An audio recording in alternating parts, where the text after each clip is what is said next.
Hi, I'm Dan Carter, and here I am right on the halfway mark of a rugby field, and we'll talk a little bit about how I drop kick the ball. This is quite a challenging skill, one that takes a lot of practice, a lot of hard work, a lot of dedication, but when you do nail it, it's very rewarding. So the most important part of the drop kick is the drop itself, so dropping the ball onto the ground and then the timing of the kick.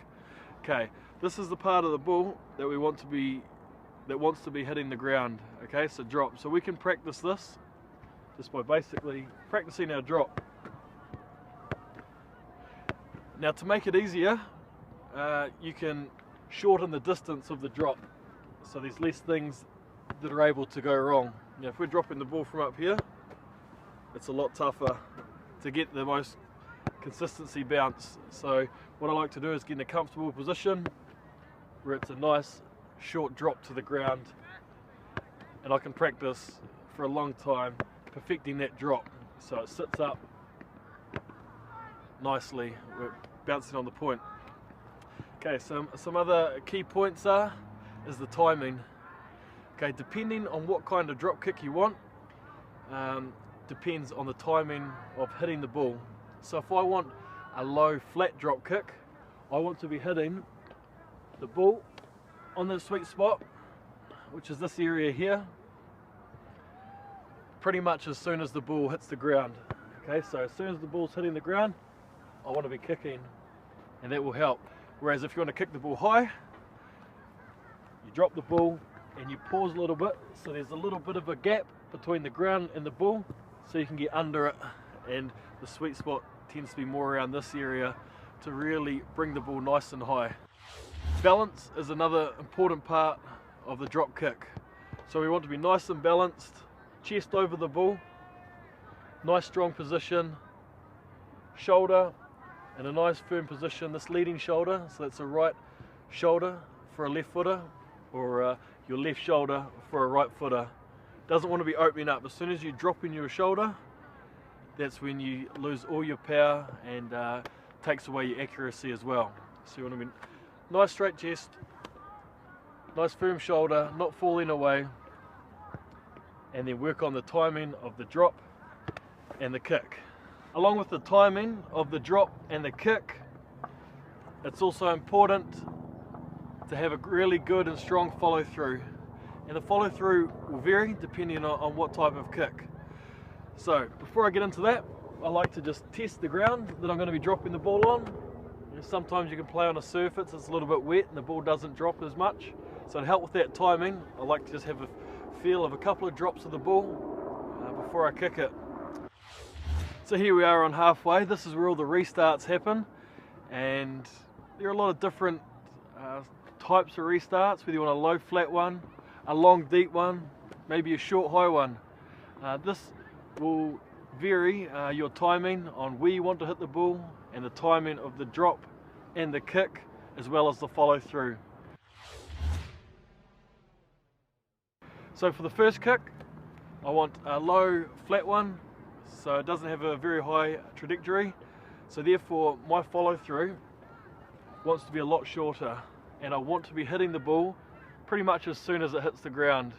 And doing this, it'll keep the ball nice and low, and it won't give the opposition a chance to get under the ball. So let's give it a go.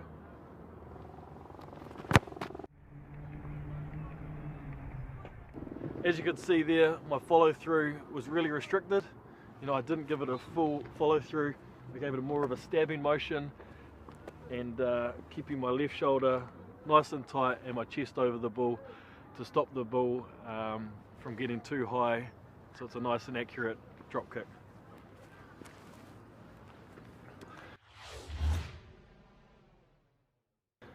Another option may be one for your winger where he really wants to chase it, so you want a long and high kick to give your winger a chance to get under the ball.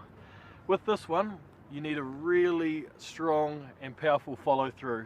This kick's all in the follow through, so as you're coming in, you pretty much want to hit the ball in terms of timing the same time that it hits the ground, but this time with a much bigger follow through.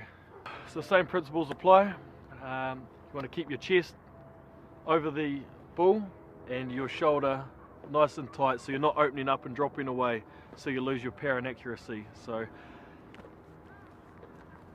nice big follow through is the key to this kick.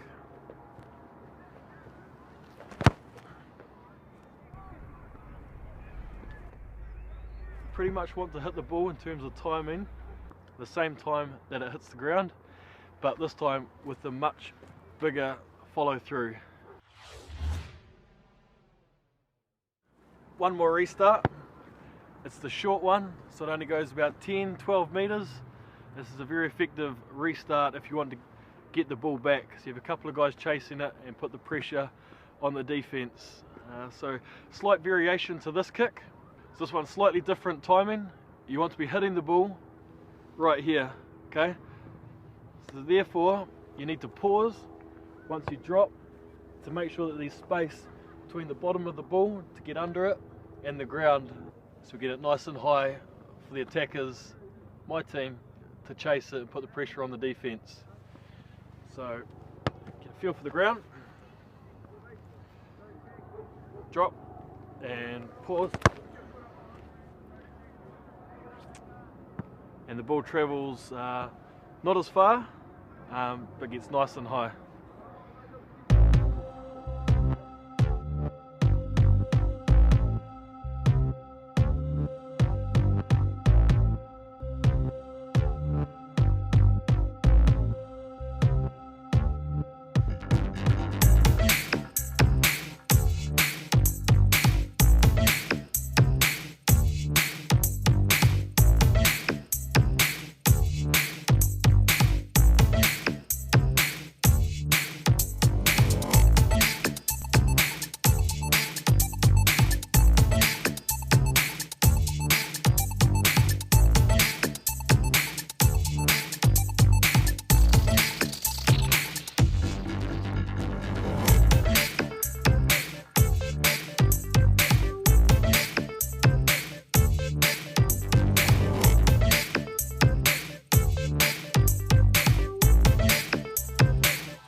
Good on the close-up.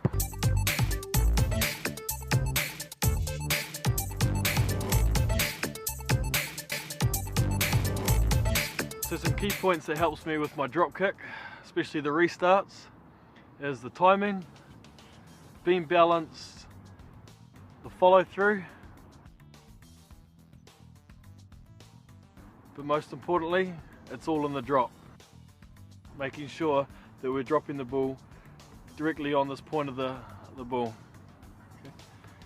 It's not easy, it's a tough skill, but practice makes perfect, so make sure you get out there, try your little skills, get that drop right, stay balanced, good follow through, and with that, you'll be nailing them in no time.